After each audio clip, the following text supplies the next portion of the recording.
जय हिंद प्यारे साथियों, कैसे हो आप सब? बिल्कुल मस्त होंगे। तो हमारी रीजनल प्लानिंग की क्लासेस चल रही थी और आपको पता होगा, मैं हर वीडियो में बताता हूँ कि जो रीजनल प्लानिंग है वहाँ से 5 से 6 क्वेश्चन आते हैं आजकल।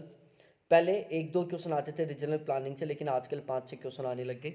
आजकल छोटी यूनिटों का पोर्शन बढ़ गया है, बड़ी यूनिटों से बहुत कम क्वेश्चन आते हैं, तो इसलिए ये बहुत महत्वपूर्ण यूनिट है। तो अब यहाँ पर हम बात करते हैं भारत में नियोजन प्रदेश। भारत के जो नियोजन प्रदेश हैं, planning region of India, Bharat के जो नियोजन प्रदेश हैं उनके बारे में हम यहाँ पर पढ़ते हैं।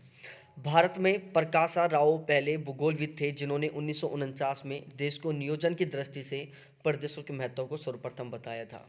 ठीक है, तो सबसे पहले आपको बात ये ध्यान रखना है कि भारत में प्रकाशा राव एक ऐसे पहले भूगोलविद थे जिन्होंने 1949 में देश को नियोजन की दृष्टि से प्रदेशों के महत्व को सबसे पहले बताया था। ठीक है, तो ये बात आपको बहुत अच्छे से ध्यान में रखनी है मेरे प्यारे साथियों, कि भारत में प्रकाशा राव एक पहले ऐसे भूगोलविद थे जिन्होंने 1949 में देश को नियोजन की दृष्टि से प्रदेशों के महत्व को सबसे पहले बताने का काम किया था। इनके अनुसार प्रादेशिकता एक अति गतिशील सिद्धांत है। जो प्रकाशा राव है, इन्होंने कहा था कि जो प्रादेशिकता है एक बहुत ही ज़्यादा तेज गतिशील सिद्धांत है जिसका उद्देश्य क्षेत्रीय संसाधनों का अनुकूलतम उपयोग करना है।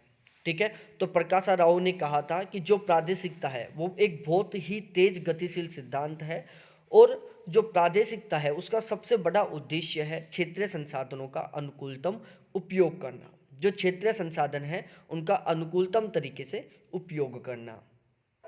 सन 1961 में रामचंद्रन ने पहली बार भारत को 5 स्थूल प्रदेशों में विभक्त किया था।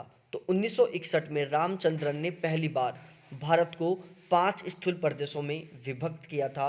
1962 में पी सेन गुप्ता ने देश को 6 स्थूल प्रदेशों में विभक्त किया था। देखो, ये सारी चीज़ें आपको ध्यान में रखनी है कि रामचंद्रन ने भारत को पहली बार 1961 में 5 स्थूल प्रदेशों में विभाजित किया था।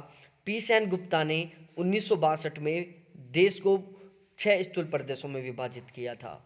नियोजन हेतु प्रादेशिकरण में प्रादेशिक सीमाओं और प्रशासनिक सीमाओं में परस्पर तालमेल होना आवश्यक होता है। देखो, यदि आप नियोजन कर रहे हो तो नियोजन के लिए जो प्रादेशिकरण में जो प्रादेशिक सीमाएं होती हैं, जो प्रशासनिक सीमाएं होती हैं, इनके बीच में परस्पर तालमेल होना बहुत ज़्यादा जरूरी है, बहुत ज़्यादा कंपलसरी है।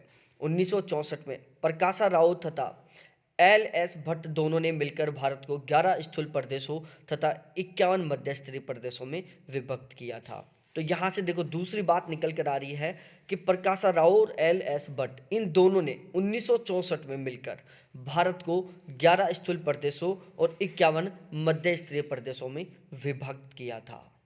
ठीक है, तो 1964 में प्रकाशा राव और एल एस भट्ट दोनों ने मिलकर भारत को 11 स्थूल प्रदेशों में और 51 मध्यस्तरीय प्रदेशों में विभक्त किया था। इनके अनुसार ऐसे प्रदेशीकरण के लिए 2 प्रमुख निकष होने बहुत ही ज़्यादा ज़रूरी हैं, जिसमें पहला है एक ही प्रदेश के सभी भागों में अधिकतम समानताएं होनी चाहिए, विभिन्न प्रदेशों में अधिकतम असमानताएं होनी चाहिए। ठीक है, प्रकाशा राव ने कहा था कि एक ही प्रदेश के सभी भागों में अधिकतम समानताएं होनी चाहिए, विभिन्न प्रदेशों में अधिकतम असमानताएं होनी चाहिए। उसके बाद में 1964 में वी नाथ ने भारत को 15 स्थूल तथा 61 मध्य स्तरीय प्रदेशों में विभाजित किया था। ठीक है, 1964 में वी नाथ ने भारत को 15 स्थूल प्रदेश और 61 मध्य स्तरीय प्रदेशों में विभाजित किया था और इन्होंने भी प्रदेशीकरण के लिए 2 निकषों को आधार बनाया था, जिसमें सबसे पहला आधार था भौतिकी, जिसमें स्थलाकृति, मृदा, जलवायु, भूगर्भीय परिस्थितियों आदि को शामिल किया गया था। ठीक है, तो ध्यान रखना, जो वी नाथ था, वी नाथ महोदय ने 1964 में भारत को 15 स्थूल प्रदेशों में और 61 मध्य स्तरीय प्रदेशों में विभाजित किया था और इन्होंने भी प्रदेशीकरण के लिए 2 निकषों को आधार बनाया था। ठीक है, पहला तो क्या था, देखो, इन्होंने भी प्रदेशीकरण के लिए 2 बहुत महत्वपूर्ण बातें बताई थी, जिसमें सबसे पहली महत्वपूर्ण बात थी कि भौतिकी, जिसमें स्थलाकृति, मृदा, जलवायु, भूगर्भीय और परिस्थितियां शामिल होती हैं, और दूसरा होता है भूमि का कृषि उपयोग तथा फसलों का प्रतिरूप। ये 2 बहुत महत्वपूर्ण बातें मानी थी इन्होंने। उसके बाद में हम थोड़ा आगे बात करते हैं। 1965 में अशोक मित्रा ने भारत को 7 स्थूल, 24 मध्य स्तरीय व 64 सूक्ष्म या लघु प्रदेशों में बांटा था। ठीक है, 1965 में अशोक मित्रा ने भारत को 7 स्थूल प्रदेशों में, 24 मध्य स्तरीय प्रदेशों में और 64 सूक्ष्म या लघु प्रदेशों में विभाजित किया था। तो 1965 में अशोक मित्रा ने भारत को 7 स्थूल प्रदेशों में, 24 मध्य स्तरीय प्रदेशों में और 64 सूक्ष्म व लघु प्रदेशों में बांटने का काम किया था। इन्होंने प्राकृतिक प्रदेशों को मूल आधार माना था। 1967 में चैटर्जी ने सांख्यिकी विधि तंत्र को प्रादेशिकरण का मुख्य आधार बनाया, जिसमें सर्वप्रथम समाज श्रेणी विश्लेषण की सहायता से प्रस्तावित प्रादेशिकरण की वैधता का आकलन भी विविक्त कर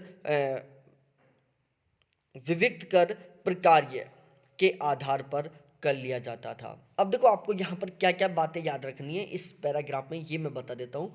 1967 में चैटर्जी ने सांख्यिकी विधि तंत्र को प्रादेशिकरण का मुख्य आधार बनाया था। ठीक है, कि 1967 में चैटर्जी ने सांख्यिकी विधि तंत्र को प्रादेशिकरण का मुख्य आधार बनाया, जिसमें सर्वप्रथम समाज श्रेणी विश्लेषण की सहायता से प्रस्तावित प्रदेशीकरण की वैधता का आकलन भी विविक्तीकर प्रकार्य के आधार पर कर लिया जाता है। तो ये सारी बातें आपको ध्यान रखनी है, लेकिन देखो मेरे अकॉर्डिंग तो यदि मैं आपको ओवरऑल फाइनली बताऊं तो यहाँ पर आपको कुछ नहीं याद करना है। ठीक है ना, इसमें आप चाहे कुछ भी मत याद करना। इस वाले पैराग्राफ में जो ये सामने दिख रहा है ना, इसमें आप कुछ मत याद करना, इतना ज़्यादा महत्वपूर्ण नहीं है ये। अब ये बहुत महत्वपूर्ण है। पी सेन गुप्ता ने 1968 में पी सेन गुप्ता ने 3 स्तरीय प्रदेशीकरण की सिफारिश की। पी सेन गुप्ता ने 5 निकषों के आधार पर भारत को 3 प्रकार के प्रदेशों में विभक्त किया था। ठीक है ना, अब ध्यान रखना ये जो शब्द है ना, ये बहुत महत्वपूर्ण है। अब मैं ये एक बार आपको पीछे भी रिपीट करवा देता हूं। देखो, अशोक मित्रा ने 1965 में भारत को अशोक मित्रा ने 1965 में भारत का त्रिस्तरीय विभाजन किया। पहला स्तर हो गया 7 स्थूल प्रदेश, दूसरा स्तर हो गया 24 मध्य स्तरीय प्रदेश और तीसरा स्तर हो गया 64 लघु या सूक्ष्म प्रदेश। ठीक है, इसी तरीके से हम कह सकते हैं कि वी नाथ ने 1964 में भारत को 2 स्तरीय प्रदेशों में विभाजित किया। एक हो गया 15 स्थूल प्रदेश, दूसरा हो गया 61 मध्य स्तरीय प्रदेश। इसी तरीके से हम आगे कह सकते हैं 1964 में प्रकाश राव और एल.एस. भट्ट दोनों ने मिलकर भारत को 2 स्तरीय प्रदेशों में विभाजित किया, जिसमें हम एक कह सकते हैं 11 स्थूल प्रदेश और दूसरा कह सकते हैं 51 मध्य स्तरीय प्रदेश। ठीक है, तो इस तरीके से ये ध्यान में रखना है आपको प्यारे साथियों। 1961 में रामचंद्र ने पहली बार भारत को 1 स्तरीय प्रदेशों में विभाजित किया था। ठीक है ना, स्तरीय का मतलब क्या होता है भाई? देखो यहाँ पर आप देख रहे हो 5 स्थूल प्रदेशों में विभाजित किया, मतलब केवल एक बार ही क्लासिफिकेशन किया गया था, तो इसको हम क्या क्या कह दिए, 1 स्तरीय प्रदेश कह दिया। ठीक है, 1962 में पी सेन गुप्ता ने भी देश को केवल 6 भागों में विभाजित किया, तो इसको भी हमने 1 स्तरीय प्रदेश कह दिया। अब यहाँ पर देखो आप, इन्होंने क्या किया है, प्रकाश राव और एल.एस. भट्ट ने 11 स्थूल प्रदेश और 51 मध्य स्तरीय प्रदेशों में विभाजित किया, तो एक स्तर तो ये हो गया और एक स्तर ये हो गया। तो इस तरीके से प्रकाश राव और एल.एस. भट्ट ने भारत को 2 स्तरीय प्रदेशों में विभाजित किया, एक स्थूल प्रदेश और दूसरा मध्य स्तरीय प्रदेश। स्थूल प्रदेश कितने हैं? 11 और मध्य स्तरीय प्रदेश कितने हैं? 51। तो ये सारी चीज़ें आपको बहुत अच्छे से थोड़ा ध्यान में रखना है मेरे प्यारे साथियों।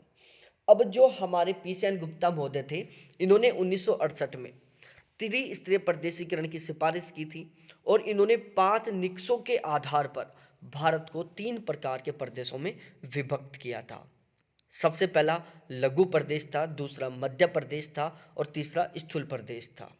अब ये जो 5 निकष थे, 5 आधार, जिनके आधार पर पी सेन गुप्ता ने भारत को 3 स्तरीय प्रदेशों में विभक्त किया था। भाई पी सेन गुप्ता ने 1968 में भारत को त्रिस्तरीय विभाजन किया था, तो जो त्रिस्तरीय विभाजन था वो 5 बे आधारों पर था, 5 निकषों के आधार पर किया था इन्होंने। ठीक है, निकष हम कह सकते हैं 5 प्रूफ के आधार पर। ठीक है, ऐसे 5 रीजन थे जिनके आधार पर इन्होंने 3 भागों में विभाजित किया था। सबसे पहला निकष क्या था कि नियोजन प्रदेशों की पहचान का सर्वप्रथम आधार प्राकृतिक प्रदेशों की पहचान ही होनी चाहिए। पहला निकष था कि नियोजन प्रदेशों की पहचान का जो सर्वप्रथम आधार है वो प्राकृतिक प्रदेशों की पहचान ही होना चाहिए। नियोजन प्रदेशों की पहचान का कार्य लघु स्तरीय प्रदेशों की पहचान से ही प्रारंभ होना चाहिए। विभिन्न स्तर के नियोजन प्रदेशों की सीमाएं एक दूसरे को काटती हुई नहीं होनी चाहिए। विभिन्न स्तर के नियोजन प्रदेशों की सीमाएं एक दूसरे को काटती हुई नहीं होनी चाहिए। लघु स्तरीय प्रदेश पूर्ण रूपेण ही मध्य स्तरीय प्रदेश के में समाहित किए जाने चाहिए, कि जो लघु स्तरीय प्रदेश हैं वो पूर्ण रूपेण ही मध्य स्तरीय प्रदेशों में समाहित किए जाने चाहिए। मध्य स्तरीय प्रदेश पूर्ण रूपेण ही स्थूल प्रदेशों में समाहित किए जाने चाहिए। ठीक है, तो यहाँ पर देखो आप, लघु स्तरीय प्रदेश पूर्ण रूपेण ही मध्य स्तरीय प्रदेशों में समाहित किए जाने चाहिए। मध्य स्तरीय प्रदेश पूर्ण रूपेण ही स्थूल प्रदेशों में समाहित किए जाने चाहिए। विभिन्न स्तर के नियोजन प्रदेशों की सीमाएं एक दूसरे को काटती हुई नहीं होनी चाहिए। इसके अलावा 2 निकष हैं, जिसमें एक है नियोजन प्रदेशों की पहचान का कार्य लघु स्तरीय प्रदेशों की पहचान से प्रारंभ होना चाहिए और नियोजन प्रदेशों की पहचान का सर्वप्रथम आधार प्राकृतिक प्रदेशों की पहचान होनी चाहिए। तो ये 5 निकष थे जिनके आधार पर पी सेन गुप्ता ने 1968 में भारत को त्रिस्तरीय विभाजन किया था। ठीक है, 1970 में पी सेन गुप्ता ने जनसंख्या व संसाधन दोनों के सम्मिश्रण से एक और प्रादेशिक तंत्र विकसित करने का प्रयास किया, जिसे उसने जनसंख्या संसाधन प्रदेश की संज्ञा दी थी। तो आप केवल इतना याद रखो कि पी सेन गुप्ता ने 1970 में पी सेन गुप्ता ने 1970 में जनसंख्या संसाधन प्रदेश की संज्ञा दी, जो जनसंख्या और संसाधन दोनों के सम्मिश्रण से बना हुआ था। ठीक है, तो 1970 में पी सेन गुप्ता ने जनसंख्या व संसाधन दोनों के सम्मिश्रण से एक प्रादेशिक तंत्र विकसित करने का प्रयास किया, जिसे उन्होंने जनसंख्या संसाधन प्रदेश कहा। पी सेन गुप्ता ने 1970 में निम्न 4 आधार निकषों के आधार पर भारत को 19 भागों में विभाजित किया था। तो ये आपको ध्यान में रखना है प्यारे साथियों कि पी सेन गुप्ता ने 1970 में 4 निकषों के आधार पर भारत को 19 प्रदेशों में विभाजित किया था। रिपीट कर रहा हूं मैं प्यारे साथियों कि पी सेन गुप्ता ने 1970 में 4 निकषों के आधार पर भारत को कुल 19 प्रदेशों में विभक्त किया था। अब वो 4 निकष कौन कौन से हैं? पहला है जनसंख्या घनत्व, दूसरा है जनसंख्या वृद्धि, तीसरा है जनसंख्या सक्षमता और चौथा है सामाजिक आर्थिक विकास। ठीक है, तो ये 4 निकष थे जिनके आधार पर पी सेन गुप्ता ने भारत को 1970 में 19 भागों में विभाजित किया था। वो 4 निकष कौन कौन से हैं? जनसंख्या घनत्व है, जनसंख्या वृद्धि है, संसाधन से क्षमता है और सामाजिक आर्थिक विकास है। 1968 में देश के नगरीय ग्रामीण नियोजन संगठन तथा राष्ट्रीय एटलस मानचित्रण संगठन दोनों ने मिलकर देश को 13 स्थूल प्रदेशों में विभाजित किया था। तो ये बहुत महत्वपूर्ण बात है मेरे प्यारे साथियों कि 1968 में देश के नगरीय ग्रामीण नियोजन संगठन, ठीक है, 1968 में देश के नगर ग्रामीण नियोजन संगठन तथा राष्ट्रीय एटलस मानचित्रण संगठन दोनों ने मिलकर देश को 13 स्थूल प्रदेशों में विभक्त किया था।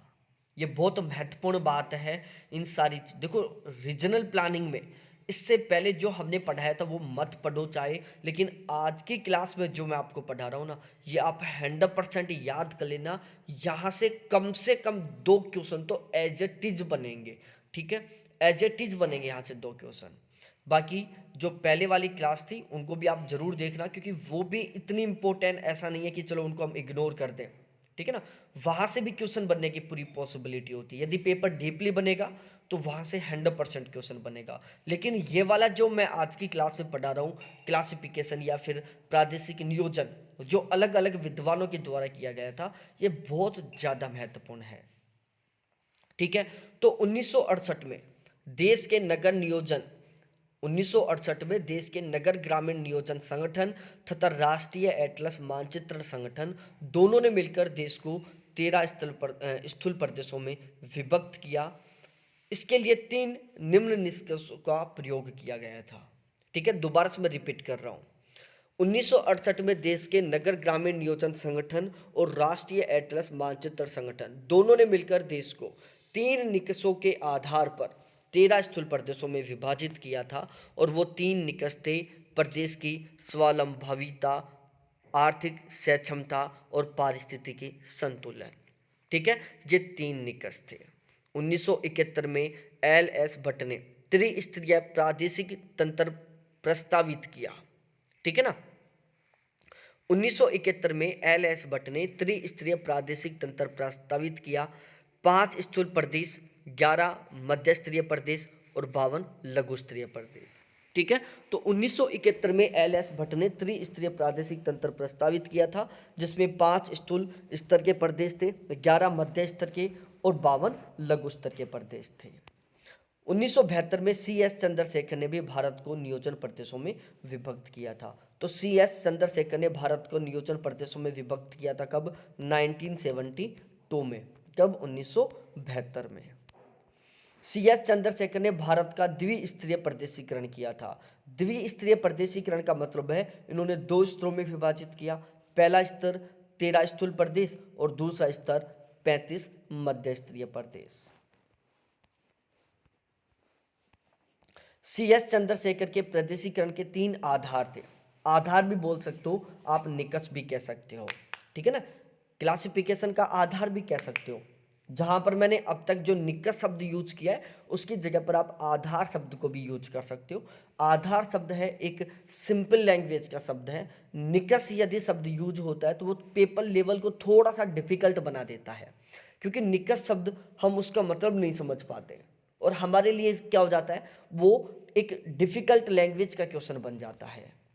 तो सी.एस. चंद्रशेखर के प्रदेशीकरण के 3 आधार थे। पहला भौतिक, दूसरा आर्थिक और तीसरा पारिस्थितिकी। अब जो सी.एस. चंद्रशेखर जिन्होंने 13 प्रदेश बताए थे, आप चाहो तो इन 13 के 13 प्रदेशों को याद कर सकते हो और चाहो तो इनको कैंसिल भी कर सकते हो, क्योंकि देखो मेरे अकॉर्डिंग तो अभी तक कभी सी.एस. चंद्रशेखर के जो 13 स्थूल प्रदेश है वो कौन कौन से, वहां से अभी तक कभी क्वेश्चन नहीं बना। और अभी तो शायद इतना डीपली पेपर बनेगा भी नहीं कि इन चंद्रशेखर के 13 स्थूल प्रदेशों के बारे में पूछ ले। बाकी आप याद कर लो थोड़ा थोड़ा कि दक्षिणी प्रायद्वीपीय प्रदेश है, मध्य प्रायद्वीप प्रदेश है, पश्चिमी प्रायद्वीपीय प्रदेश है। ठीक है, तो ये 3 प्रायद्वीपीय प्रदेश हो गया, दक्षिणी, मध्य और पश्चिमी। मध्य दक्षिण प्रदेश है, पूर्वी प्रायद्वीप प्रदेश है। तो सबसे पहले तो आप यहाँ से ध्यान रख लो, दक्षिण, मध्य, पश्चिम और पूर्व, ये तीनों प्रायद्वीपीय प्रदेश हो गए। इसके अलावा मध्य दक्षिण प्रदेश हो गया, ठीक है, गुजरात प्रदेश हो गया, पश्चिमी राजस्थान प्रदेश हो गया, अरावली प्रदेश हो गया, जम्मू कश्मीर लद्दाख प्रदेश हो गया, गंगा सिंधु के मध्य का मैदानी और पहाड़ी प्रदेश हो गया, गंगा यमुना का मैदानी प्रदेश हो गया, अनुच्च गंगा का मैदानी प्रदेश हो गया और उत्तरी पूर्वी प्रदेश हो गया। गेटरर ने अपनी पुस्तक भूगोल के सारांश में विश्व का विभाजन प्राकृतिक प्रदेशों में किया था। ठीक है ना, ये क्वेश्चन आ चुका है प्यारे साथियों कि भूगोल के सारांश किताब किसकी है? गेटरर की है। और गेटरर महोदय ने अपनी किताब भूगोल के सारांश में विश्व का विभाजन प्राकृतिक प्रदेशों में किया था। यहाँ से सिंपल सिंपल क्वेश्चन बनेगा कि भूगोल के सारांश किताब किसकी है? गेटरर की है। और गेटरर महोदय ने अपनी भूगोल के सारांश नामक किताब में विश्व का प्राकृतिक प्रदेशों में विभाजन किया था। इसके अलावा होमेयर महोदय की किताब है राइन ज्योग्राफी वॉन यूरोपा में नदी बेसिनों के अनुसार भौगोलिक विवरण प्रस्तुत किया था। तो होमेयर महोदय से रिलेटेड तो अभी तक कभी क्वेश्चन बना नहीं, अभी बनने का भी चांस नहीं है, क्योंकि इतना डीपली लेवल का पेपर बनेगा नहीं अभी। ठीक है, तो गेटरर को तो आप जरूर याद करना, होमेयर को चाहो तो याद कर लेना, बाकी बहुत ज़्यादा जरूरी नहीं है। 19वीं शताब्दी के पूर्वार्ध में कोल रिटन ने विश्व का प्रादेशिक आधार पर भौगोलिक विवरण प्रस्तुत किया था। 19वीं शताब्दी के पूर्वार्ध में कोल रिटन ने विश्व का प्रादेशिक आधार पर भौगोलिक विवरण प्रस्तुत किया था। प्रदेशों के प्रकार, लिंटन ने प्रदेश के निम्नलिखित 7 पदानुक्रम बताया था। ठीक है, अब केवल इतना याद करो कि लिंटन ने प्रदेश के 7 पदानुक्रम बताए थे। सबसे पहले महाद्वीप, महाद्वीप में उन्होंने एशिया को माना था। मुख्य भाग, इसमें इन्होंने दक्षिणी एशिया को माना था। प्रांत, इसमें इन्होंने गंगा का मैदान माना था। खंड, इसमें इन्होंने मध्य गंगा का मैदान शामिल किया था। क्षेत्र, इसमें इन्होंने मगध का मैदान शामिल किया था। उपक्षेत्र, इसमें उन्होंने टाल प्रदेश को शामिल किया था। और स्थान या स्थल, इसमें उन्होंने बसाव स्थान अर्थात कोई गांव या नगर को शामिल किया था। ठीक है, तो मैं दोबारा से रिपीट कर रहा हूं प्यारे साथियों, ये आपको याद करना है बहुत अच्छे से कि लिंटन ने प्रदेश के 7 पदानुक्रम बताए थे। पहला पदानुक्रम उन्होंने महाद्वीप माना था, जिसमें उन्होंने एशिया को शामिल किया था। दूसरे पदानुक्रम में उन्होंने मुख्य भाग, जिसमें उन्होंने दक्षिणी एशिया को शामिल किया था। तीसरा उन्होंने प्रांत माना था, जिसमें उन्होंने गंगा का मैदान शामिल किया था। चौथा भाग उन्होंने खंड माना था, जिसमें मध्य गंगा का मैदान शामिल किया था। पांचवा क्षेत्र माना था, जिसमें उन्होंने मगध का मैदान शामिल किया था। छठा उपक्षेत्र माना था, जिसमें उन्होंने टाल प्रदेश को शामिल किया था। और सातवां स्थान या स्थल माना था, जिसमें उन्होंने बसाव स्थान या कोई गांव या नगर को शामिल किया था। ठीक है, तो लिंटन महोदय की ये 7 पदानुक्रम है, सातों के सातों आपको याद करना है। हिटलसी ने प्रदेश के 4 पदानुक्रम बताए थे, परिमंडल, प्रांत, जिला और स्थान। ठीक है, हिटलसी ने प्रदेश के 4 पदानुक्रम बताए, जिसमें पहला होता है परिमंडल, दूसरा प्रांत, तीसरा जिला और चौथा स्थान।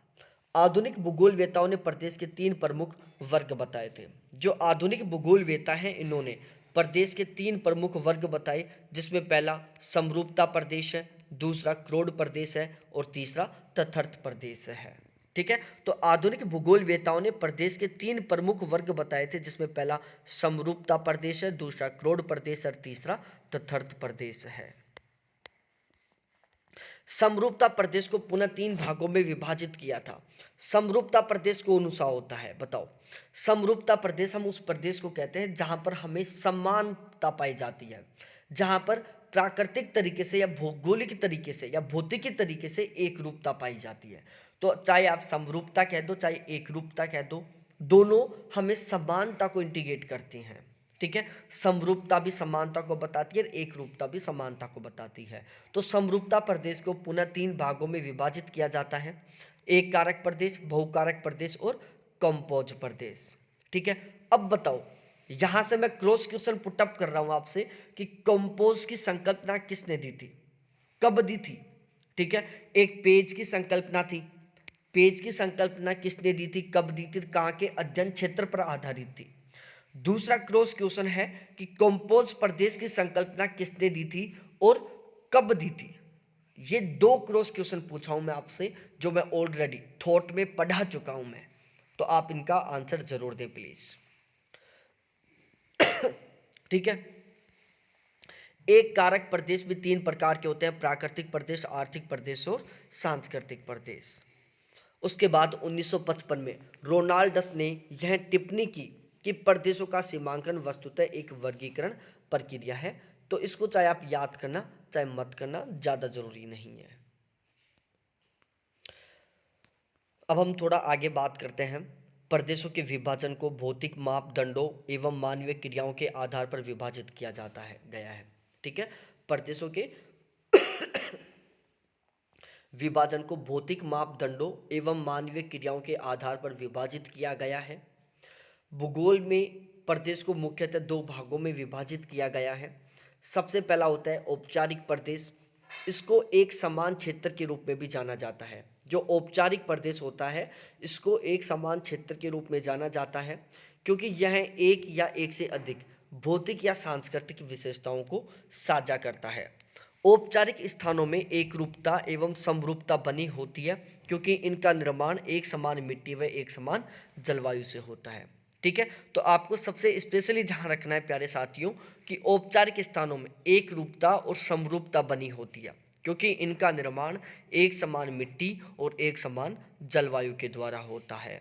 दूसरा होता है कार्यात्मक प्रदेश, ऐसा क्षेत्र जो किसी कार्य के लिए विशेष रूप से विभाजित या स्थित होता है। कार्यात्मक प्रदेश ऐसा क्षेत्र जो किसी कार्य के लिए विशेष रूप से विभाजित या स्थित होता है उसे हम कार्यात्मक प्रदेश या कार्यात्मक क्षेत्र कहते हैं। तो कार्यात्मक प्रदेश एक ऐसा क्षेत्र होता है जो किसी कार्य के लिए विशेष रूप से स्थित होता है। एक कार्यात्मक क्षेत्र एक विशिष्ट स्थान और उसके आसपास के क्षेत्र से बना होता है। जो कार्यात्मक क्षेत्र होता है वो एक विशिष्ट स्थान और उसके आसपास के क्षेत्र से मिलकर बना हुआ होता है। कार्यात्मक प्रदेश के अंतर्गत किसी क्षेत्र विशेष के अंतर्गत आने वाली सभी सेवाओं का समावेशन होता है। जो कार्यात्मक प्रदेश होता है, कार्यात्मक प्रदेश के अंतर्गत किसी क्षेत्र विशेष के अंतर्गत आने वाली सभी सेवाओं का समावेशन होता है। उसके बाद हम बात करते हैं प्यारे साथियों विश्व प्रादेशिक विविधता के बारे में, वर्ल्ड रीजनल। ठीक है, तो विश्व प्रादेशिक विविधता होती क्या है? विश्व विश्व प्रादेशिक विविधता, विश्व के सभी भागों में एक समान विकास नहीं होता। ठीक है, विश्व प्रादेशिक विविधता किसके बारे में बताती है? विश्व प्रादेशिक विविधता हमें बताती है कि विश्व के सभी भागों में एक समान विकास नहीं होता। एग्जाम्पल, अमेजन या जायरे बेसिन में न्यूनतम विकास होता है, उत्तरी पश्चिमी यूरोपीय देशों में उच्च विकास होता है। तो जो अमेजन तथा जायरे बेसिन वाला प्रदेश है उसे हम निम्न कोटि विकास वाले प्रदेश कह सकते हैं और उत्तरी पश्चिमी यूरोपियन देशों को हम उच्च कोटि विकास वाले प्रदेश कह सकते हैं। प्रादेशिक असंतुलन प्रादेशिक स्तर पर निम्न तत्वों पर निर्भर करता है। जो प्रादेशिक असंतुलन है वो प्रादेशिक स्तर पर कुछ निम्न तत्व हैं जिनके ऊपर निर्भर करता है, जैसे प्राकृतिक संसाधनों का वितरण हो गया, सांस्कृतिक मूल्य या सांस्कृतिक संगठन हो गया, प्रौद्योगिकी का विकास हो गया और संस्थागत ढांचा हो गया। ठीक है प्यारे साथियों, तो प्रादेशिक असंतुलन प्रादेशिक स्तर पर निम्न चार तत्वों पर निर्भर करता है। प्रादेशिक असंतुलन प्रादेशिक स्तर पर निम्न तत्वों पर निर्भर करता है, जिसमें पहला तत्व हो जाता है प्राकृतिक संसाधनों का वितरण, दूसरा हो जाता है सांस्कृतिक मूल्य या सांस्कृतिक संगठन, तीसरा हो जाता है प्रौद्योगिकी का विकास और चौथा हो जाता है संस्थागत ढांचा, जो आपको बहुत अच्छे से पता होने चाहिए। प्रादेशिक विविधता के सिद्धांत, अब हम यहाँ पर पढ़ते हैं प्रादेशिक विविधता से रिलेटेड कुछ थ्योरीज हैं, प्रादेशिक विविधता से रिलेटेड कुछ सिद्धांत हैं जिनके बारे में हम यहाँ पर बिल्कुल डिटेल से पढ़ते हैं। देखो यहाँ पर हम सबसे पहले पढ़ेंगे कॉन्सेंट्रिक जोन थ्योरी, केंद्र परिसर सिद्धांत। ठीक है, अब केंद्र परिसर सिद्धांत के बारे में हम पढ़ते हैं। देखो प्यारे साथियों, यहाँ पर आपको सबसे पहले ध्यान रखना है कि केंद्र परिसर सिद्धांत फ्रीडमैन महोदय के द्वारा दिया गया था। केंद्र हमेशा परिधि की तुलना में शक्तिशाली होता है, केंद्र अमीर होता है तथा परिधि गरीब होती है। ये बात किसने बोली थी? जॉन फ्रीडमैन महोदय ने बोली थी अपनी केंद्र परिधि या केंद्र परिसर सिद्धांत में। ठीक है, तो जो प्रादेशिक जो विविधता वाले सिद्धांत है, प्रादेशिक विविधता से संबंधित कुछ सिद्धांत हैं। ठीक है, तो प्रादेशिक विविधता से संबंधित जो सिद्धांत है उसमें सबसे पहला सिद्धांत है केंद्र परिसर सिद्धांत, जो कि जॉन फ्रीडमैन के द्वारा दिया गया था और उन्होंने बोला था कि केंद्र हमेशा परिधि की तुलना में अधिक शक्तिशाली होते हैं, अर्थात केंद्र अमीर होते हैं और परिधि गरीब होते हैं। संचयी परिणामी सिद्धांत, जो कि गुन्नार मिड्डल के द्वारा दिया गया था। ठीक है, संचयी परिणामी सिद्धांत गुन्नार मिड्डल ने दिया था। बाजारी शक्तियों के कारण असमानताएं घटने की बजाय बढ़ती हैं क्योंकि पश्चिमगामी प्रभाव प्रसरण प्रकारों की तुलना में अधिक शक्तिशाली होते हैं। ठीक है, तो संचयी परिणामी सिद्धांत के प्रतिपादक कौन थे? गुन्नार मिड्डल थे और इन्होंने कहा कि बाजारी शक्तियों के कारण असमानताएं घटने की बजाय बढ़ती हैं क्योंकि पश्चिमगामी प्रभाव प्रसरण प्रकारों की तुलना में अधिक शक्तिशाली होते हैं। ठीक है ना, तो इन स्टेटमेंटों को आपको एज इट इज रटना है प्यारे साथियों। ठीक है ना, यहाँ से क्वेश्चन 100% बनेगा। उसके बाद में हम बात करते हैं ध्रुवीकरण और टपकन का सिद्धांत। तो ध्रुवीकरण और टपकन का सिद्धांत दिया था हर्समैन ने। अल्बर्ट ओ हर्समैन ने ध्रुवीकरण और टपकन का सिद्धांत दिया और उन्होंने कहा कि व्यापार एवं धनी लोगों के ऊपर लगाए गए कर घटाने से अल्पावधि में व्यापार में निवेश को बढ़ावा मिलता है, जिससे समाज को दीर्घावधि में लाभ मिलता है। ठीक है, तो ध्रुवीकरण और टपकन का सिद्धांत अल्बर्ट ओ हर्समैन के द्वारा दिया गया था और इन्होंने कहा कि व्यापार एवं धनी लोगों के ऊपर लगाए गए यदि करों को घटा दिया जाता है तो अल्पावधि में व्यापार में निवेश को बढ़ावा मिलेगा, जिससे समाज को दीर्घावधि में लाभ मिलेगा। ये स्टेटमेंट भी आप अच्छे से ऐसे कैसे रट लो प्यारे साथियों। उसके बाद में हम बात करते हैं प्रादेशिक असंतुलन का मापन। तो प्रादेशिक असंतुलन के मापन की कुछ कसौटियां हैं। ठीक है, प्रादेशिक मापन की जो कसौटियां हैं उसके लिए 3 अवधारणाएं हैं। प्रादेशिक मापन की कसौटियों की 3 अवधारणा, पहली संकल्पना अवधारणा, दूसरा मॉडल अवधारणा और तीसरा स्थानिक अवधारणा। तो प्रादेशिक जो संकल्पना है उसकी कसौटी की 3 अवधारणाएं हैं। पहली संकल्पना की अवधारणा है, दूसरा मॉडल अवधारणा है और तीसरी स्थानिक अवधारणा है। अब हम बात करते हैं विकास के मापन की तकनीकी के बारे में। ठीक है, विकास के मापन की कुछ तकनीकें हैं, जैसे उचित तकनीकी का चयन, मापन की शुद्धता, आंकड़ों की उपलब्धता, आंकड़ों की प्रकृति, अनुसंधानकर्ता की दक्षता, समय की अवधि तथा अनुसंधान के उद्देश्यों पर निर्भर करता है। ठीक है, तो ध्यान रखना प्यारे साथियों कि विकास के मापन की कुछ तकनीकें हैं, जैसे उचित तकनीक का चयन, मापन की शुद्धता पहला। ठीक है, आंकड़ों की उपलब्धता दूसरा, आंकड़ों की प्रकृति तीसरा, अनुसंधानकर्ता की दक्षता चौथा, समय की अवधि पांचवा, अनुसंधान के उद्देश्य पर निर्भर करता है। ठीक है, ये सारी चीजें आपको ध्यान में रखनी है। विकास के मापन की जो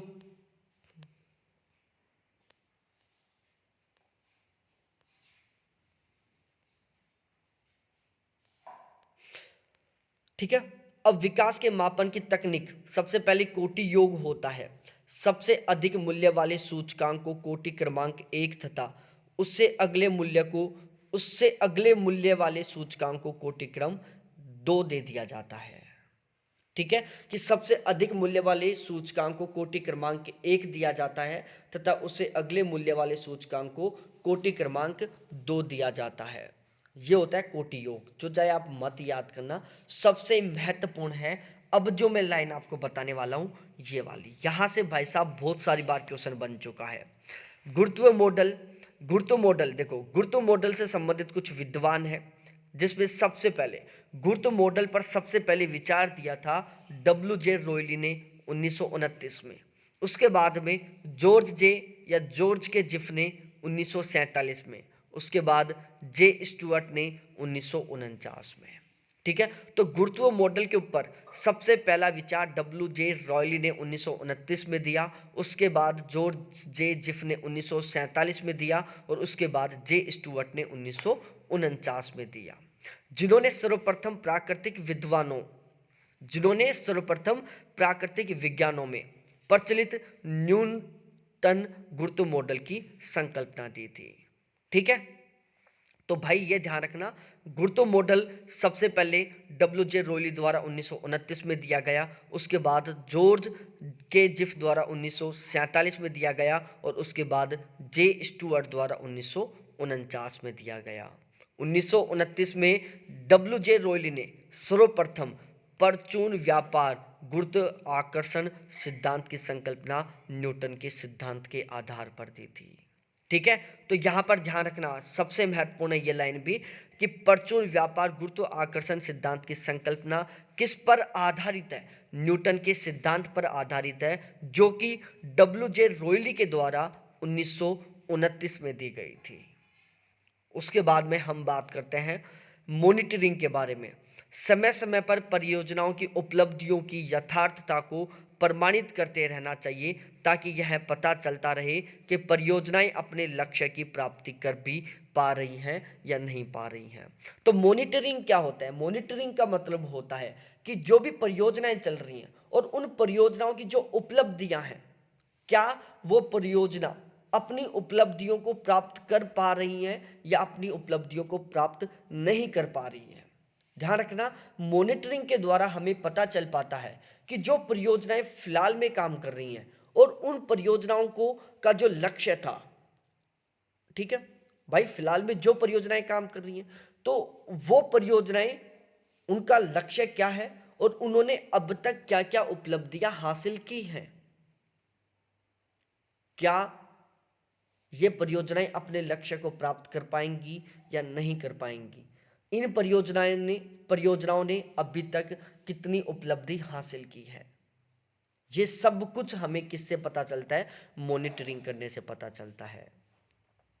प्रक्रियात्मक प्रविधियां, जिन प्रविधियों का प्रयोग करके एक नियोजक परियोजना विशेष का चयन कर पाता है। ठीक है, प्रक्रियात्मक प्रविधियां क्या होती है कि जिन प्रविधियों का प्रयोग करके एक नियोजक परियोजना विशेष का चयन कर पाता है। विभिन्न प्रक्रियात्मक प्रविधियां हैं, ध्यान रखना। प्रक्रियात्मक प्रविधियां कौन कौन सी है, यहां से क्वेश्चन बनेगा कि निम्नलिखित में से कौन कौन सी प्रक्रियात्मक प्रविधियां हैं। पहली है तुलनात्मक मूल्य विश्लेषण, दूसरी है दहलीज स्थिति विश्लेषण, तीसरी है मूल्य लाभांश विश्लेषण और चौथा है ध्येय प्राप्ति आयु। तो प्रक्रियात्मक प्रविधियां कौन कौन सी हैं, पहली है तुलनात्मक मूल्य विश्लेषण, दूसरी है दहलीज स्थिति विश्लेषण, तीसरी है मूल्य लाभांश विश्लेषण और चौथी है ध्येय प्राप्ति आयु। दहलीज स्थिति विश्लेषण मेलिस इसके प्रतिपादक हैं जिन्होंने 1960 में इसका प्रतिपादन किया था। ठीक है, तो दहलीज स्थिति विश्लेषण के प्रतिपादक कौन है, मेलिस महोदय, और 1960 में इन्होंने इसका प्रतिपादन किया था। तो दहलीज स्थिति विश्लेषण का प्रतिपादन मेलिस महोदय के द्वारा 1960 में किया गया था।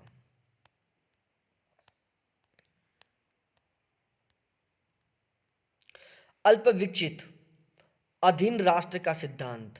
ठीक है, अल्प विकसित अधीन राष्ट्र का सिद्धांत। अल्प विकसित अधीन राष्ट्र का सिद्धांत किसी अर्थव्यवस्था में पिछड़े देशों की आर्थिक व्यवस्था को समझने के लिए एक रूपरेखा प्रदान करता है। तो आपको ध्यान में रखना है कि अल्प विकसित अधीन राष्ट्र का सिद्धांत है जो पिछड़े हुए देशों की जो आर्थिक व्यवस्था है उसको समझने में सहायता करता है। जो अल्प विकसित अधीन राष्ट्र का सिद्धांत है वो अल्प विकसित देशों की या पिछड़े देशों की आर्थिक व्यवस्था को समझने में सहायता करता है। अल्प विकसित देश द्वारा अपनी पूंजी का उपयोग विकसित देश तैयार माल को खरीदने में किया जाता है।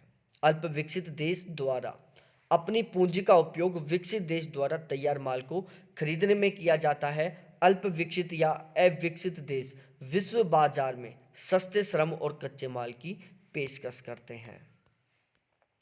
मध्यम निर्भरता सिद्धांतवादी व्यवस्था जिसके समर्थक ब्राजील के समाजशास्त्री हेनरिक कार्डोस थे। ठीक है, तो मध्यम निर्भरता सिद्धांतवादी व्यवस्था के समर्थक कौन थे, ब्राजील के समाजशास्त्री हेनरिक कार्डोसो महोदय थे। मध्यम निर्भरता सिद्धांतवादी व्यवस्था के समर्थक ब्राजील के समाजशास्त्री फर्नांडो हेनरिक कार्डोसो महोदय थे। ये सारी चीजें आपको बहुत ही अच्छे से याद होनी चाहिए मेरे प्यारे साथियों। अब हम कल की क्लास में पढ़ेंगे, ये हैं कुछ ज्योग्राफर, ठीक है, जो रीजनल प्लानिंग से अपना संबंध रखते हैं। ठीक है, तो ये हैं कुछ रीजनल प्लानिंग के ज्योग्राफर जिनको हम कल की क्लास में बिल्कुल अच्छे से पढ़ लेंगे और हो सकता है कि मैं कल रीजनल प्लानिंग को बिल्कुल कंप्लीट करवा दूंगा। ठीक है, तो बहुत बहुत धन्यवाद आपको देखने के लिए। थैंक्स बाय मेरे प्यारे साथियों। फिर मिलते हैं हम कल की क्लास में फुल एनर्जी के साथ।